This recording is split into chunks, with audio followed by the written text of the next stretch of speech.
أعوذ بالله من الشيطان الرجيم بسم الله الرحمن الرحيم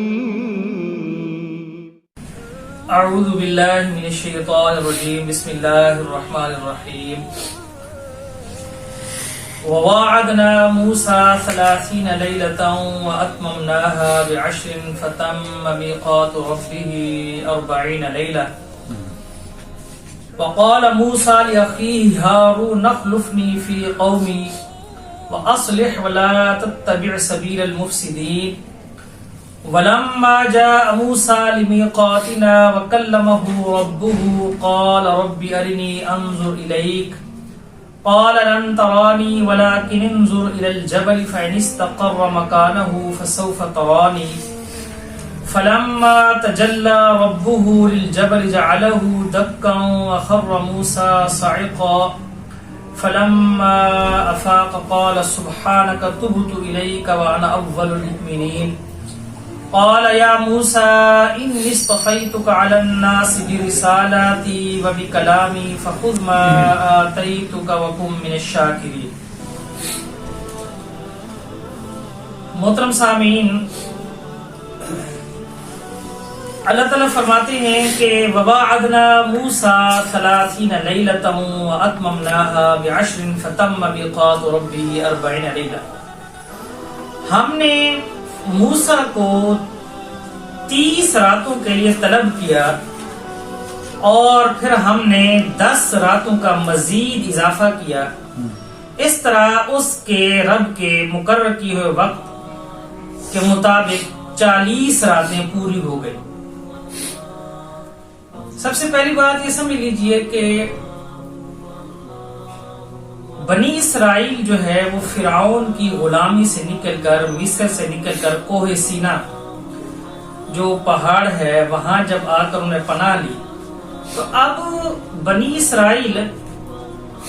ایک غلامی سے نکل کر ایک مستقل قوم کی حیثیت اختیار کر چکے تھے، ایک آزاد قوم کی حیثیت اختیار کر چکے تھے. اب ان کے لیے ضروری تھا کہ ان کی تعلیمات کے لیے اللہ تعالیٰ آسمان سے جو ہے ان کو ہدایات دے، ان کے لیے کتاب نازل کرے. اس مقصد کے لیے اللہ تعالیٰ نے یہاں پر فرمایا کہ ہم نے موسیٰ کو 40 راتوں کے لیے طلب کیا. اب اس کے اندر پہلے 30 راتوں کا ذکر ہے اور پھر 40 کا. یہ صرف یہاں پر لفظ لیلہ ہے، رات کا ذکر ہے. یہ عربی میں محاورتاً استعمال ہوتا ہے، یعنی عربی میں محاورتاً لیلہ کہا جاتا ہے، ورنہ دن بھی اس کے اندر شامل ہوتا ہے.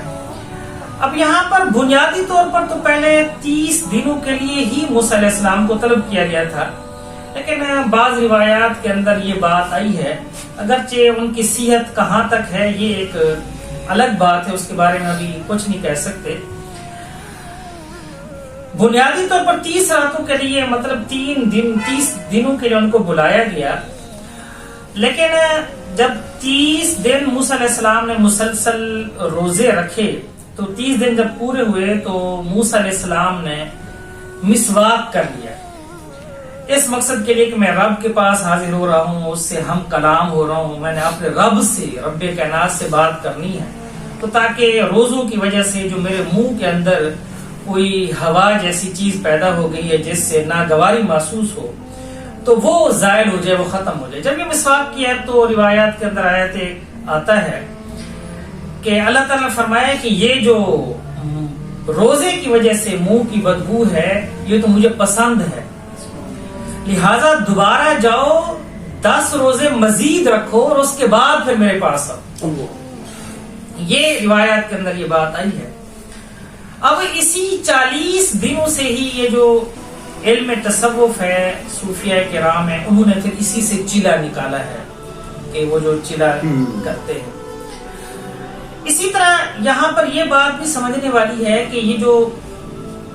40 دنوں کے لیے موسیٰ علیہ السلام کو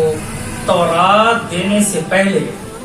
بلایا گیا، یہ بنیادی طور پر جو اللہ کی طرف سے جو کتاب ملنی تھی موسیٰ علیہ السلام کو، اللہ کی طرف سے جو پیغام ملنا تھا موسیٰ علیہ السلام کو، اس کی تیاری کے لیے 40 دن مسلسل روزے رکھوائے گئے، عبادت کروائی گئی، تمام لوگوں سے الگ کر کے، یکسو کر کے، یعنی اس وزن کو، اس ذمہ داری کو اٹھانے کے لیے موسیٰ علیہ السلام کو تیار کیا گیا، اور یہی کام محمد رسول اللہ صلی اللہ علیہ وسلم سے بھی کروایا گیا کہ نبی مکرم صلی اللہ علیہ وسلم پہلی وحی سے پہلے، جیسا کہ آپ کے علم میں ہے کہ آپ غار حرا میں جاتے تھے اور اپنے ساتھ جو ہے وہ توشہ دان بھی لے کر جاتے تھے، اور کئی دنوں تک آپ وہاں پر عبادت کے اندر مصروف رہتے تھے۔ یہ بھی دراصل وہ تیاری تھی کہ اللہ جو اتنی بڑی ذمہ داری ڈالنا چاہتا ہے، اتنا بڑا بوجھ ڈالنا چاہتے ہیں، اس کے لیے تمام لوگوں سے الگ ہو کر کچھ وقت کے لیے یکسو ہو کر اس ذمہ داری کو اٹھانے کے لیے ان جسم کو روحانی طور پر، جسمانی طور پر، ذہنی طور پر تیار کیا جا سکے۔ اب آپ یہ سمجھ لیجئے کہ بنیادی طور پر تو اسلام کے اندر رہبانیت جو ہے یہ جائز نہیں ہے، یہ درست نہیں ہے، یعنی انسان اگر لوگوں سے کٹ کر الگ ہو کر بیٹھ جائے اور لوگوں کے اندر نہ آئے، یہ بنیادی طور پر درست نہیں ہے اسلام میں۔ لیکن کچھ وقت کے لیے انسان اپنے آپ کو الگ کر لے تو اس کے بڑے فوائد ہیں۔ اسی مقصد کے لیے اعتکاف، جو رمضان کے اندر 10 دنوں کا اعتکاف رکھا گیا ہے، یا اسی مقصد کے لیے کچھ وقت کے لیے انسان الگ ہو جاتا ہے، اور اسی مقصد کے لیے صوفیہ کرام کے اندر، علم تصوف کے اندر مراقبہ ہے کہ الگ بیٹھ کر تدبر کیا جائے، غور و فکر کیا جائے۔ تو یہ ساری جو چیزیں ہیں یہ دراصل انسان کو اس ذمہ داری کے لیے تیار کرتی ہیں، اور اسی لیے کہا گیا کہ ہو صداقت کے لیے جس دل میں مرنے کی تڑپ، وہ پہلے اپنے پیکر خاکی میں جان پیدا کرے۔ تو دراصل یہ موسیٰ علیہ السلام کا 40 دنوں کے لیے الگ ہو جانا اور تمام لوگوں سے کٹ جانا، یکسو ہو جانا، یہ وہ بار نبوت اٹھانے کے لیے موسیٰ علیہ السلام کو تیار کرنا تھا۔ آپ کو جسمانی طور پر، روحانی طور پر، ذہنی طور پر جو اس مقصد کے لیے تیاری کروانی تھی۔ اب جب موسیٰ علیہ السلام گئے تو جاتے ہوئے فرمایا کہ وَقَالَ مُوسَىٰ لِأَخِيهِ هَارُونَ اخْلُفْنِي فِي قَوْمِي وَأَصْلِحْ وَلَا تَتَّبِعْ سَبِيلَ الْمُفْسِدِينَ۔ تو موسیٰ علیہ السلام نے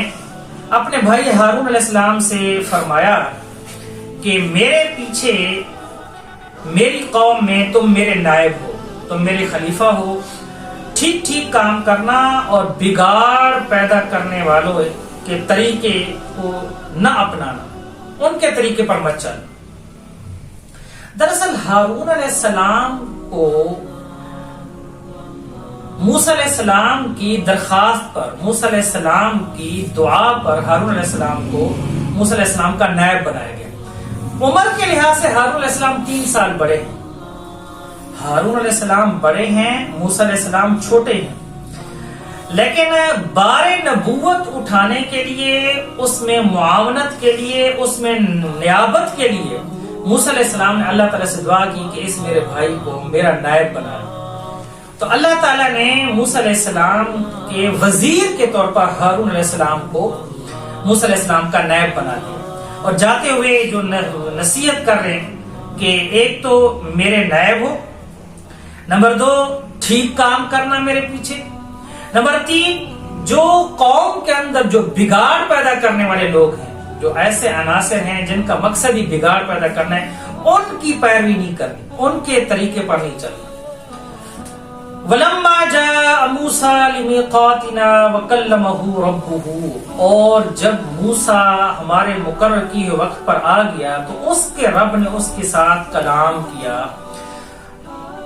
قَالَ رَبِّ أَرِنِي، اور جب کلام کیا تو موسیٰ علیہ السلام نے درخواست کی کہ اے پروردگار مجھے اپنا دیدار کروا، میں تجھے دیکھنا چاہتا ہوں۔ قَالَ رَبِّ أَرِنِي أَنظُرْ إِلَيْكَ،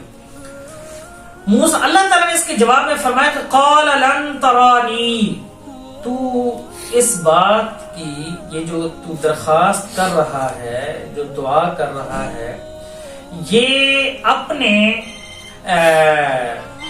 ایسی درخواست کر رہا ہے جو تمہارے بس سے باہر ہے، میرے دیدار تمہارے بس کی بات نہیں ہے. ولیکن انظر الی الجبل، ہاں چلو یہ جو پہاڑ ہے کوہ سینا اس کی طرف دیکھو. فَإِنِ اسْتَقَرَّ مَكَانَهُ، اگر یہ اپنی جگہ پر برقرار رہا تو فَسَوْفَ تَرَانِی، پھر تم بھی مجھے دیکھ سکو گے. فَلَمَّا تَجَلَّى رَبُّهُ لِلْجَبَلِ جَعَلَهُ دَكًّا وَخَرَّ مُوسَىٰ صَعِقًا، تو جب اس کے رب نے تجلی ڈالی، یہ تجلی جو باب تفاعل سے ہے، تو جب اس کے رب نے تجلی یعنی اپنی روشنی ڈالی پہاڑ پر، تو جَعَلَهُ دَكًّا وَخَرَّ مُوسَىٰ صَعِقًا، تو پہاڑ جو ہے وہ ریزہ ریزہ ہو گیا اور موسیٰ جو ہے وہ بے ہوش ہو کر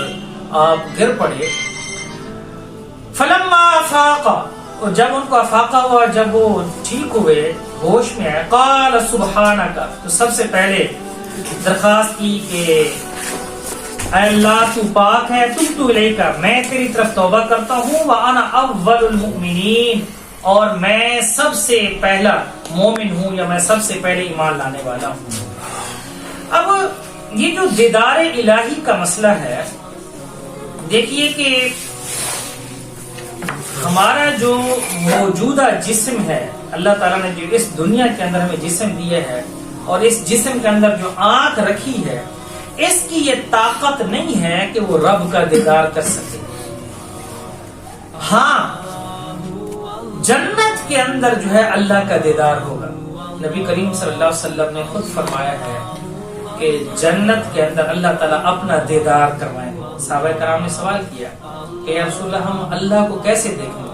تو نبی مہربان صلی اللہ علیہ وسلم فرمایا کہ جیسے تم چاند کو دیکھتے ہو، جیسے سورج تمہارے سامنے ہوتا ہے مثال کے طور پر، اسی طرح اللہ کو تم دیکھ سکو. اور جنت کے اندر سب سے بڑا انعام ہوگا دیدار الہی. اور جب جنتیوں کو آخر میں اللہ کا دیدار کروایا جائے گا تو جنتی سب کچھ بھول جائیں. جنت کی جتنی بھی نعمتیں ہیں، ایک سے بڑھ کر ایک نعمت ہے، ہم اس کا تصور بھی یہاں پر نہیں کر سکتے. لیکن اس کے باوجود جب اللہ کا دیدار ہوگا، اس کے اندر لذت اور چاشنی اور سرور اتنا زیادہ ہوگا کہ جنتی وہ تمام جنت کی نعمتوں کو بھول جائیں گے اور درخواست کریں گے کہ یا اللہ ہمیں اور کچھ نہیں چاہیے، صرف تیرا دیدار چاہیے. لیکن جنت کے اندر جسم کے اندر اتنی طاقت ہوگی، آنکھ کے اندر اللہ نے اتنی طاقت رکھی ہوئی کہ ہم اللہ کا دیدار کر سکیں. لیکن یہ طاقت جو ہے ہمارے موجودہ جسم کے اندر، موجودہ آنکھ کے اندر دیدار الہی کی نہیں ہے. اس کے بعد اللہ تعالیٰ نے فرمایا قال یا موسیٰ انی اصطفیتک علی الناس برسالاتی وبکلامی، اے موسیٰ میں نے تجھے تمام لوگوں پر فضیلت دے کر تمہیں اپنے رسالت کے لیے، پیغام کے لیے اور اپنے کلام کے لیے تجھے چن لیا ہے.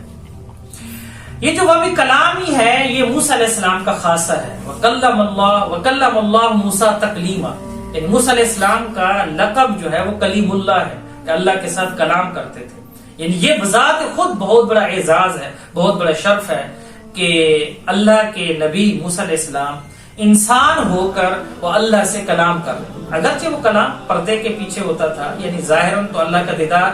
ممکن نہیں تھا، لیکن بہرحال اللہ کے ساتھ کلام کرنا یہ بھی موسیٰ علیہ السلام کا بہت بڑا اعزاز ہے اور بہت بڑی شان ہے. فَخُذْ مَا آتَيْتُكَ وَكُن مِّنَ الشَّاكِرِينَ، اب فرمایا کہ جو کچھ آپ کو اللہ کی طرف سے ملے اس کو لے لو، وَكُن مِّنَ الشَّاكِرِينَ، اور شکر بجا لو، اس پر شکر کرو.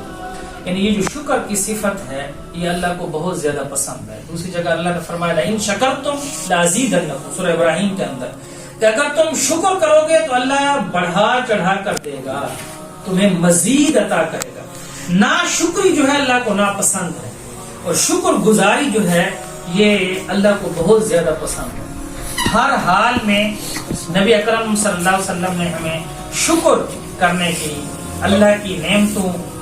کا تذکرہ کرنے کی، اس پر شکر بجا لانے کی تلقین دی. اور ہمیں بھی چاہیے کہ جو بھی اللہ تعالیٰ کی طرف سے ہمیں نعمت ملے، وہ رزق کی شکل میں ملے، وہ صحت کی شکل میں ملے، وہ جوانی کی شکل میں ملے، وہ کھانے کی شکل میں، وہ علم کی شکل میں، وہ دنیا کی جتنی بھی نعمتیں اس کے بعد ہم فوراً اللہ کا شکر ادا کریں. اس سے اللہ کی خوشنودی بھی حاصل ہوتی ہے اور اس نعمت کے اندر اضافہ بھی ہوتا ہے. اللہ سے دعا ہے کہ اللہ تعالی ہم سب کا حامی و ناصر ہو. اقول قولی ھذا استغفر اللہ لی ولکم ولسائر المسلمین.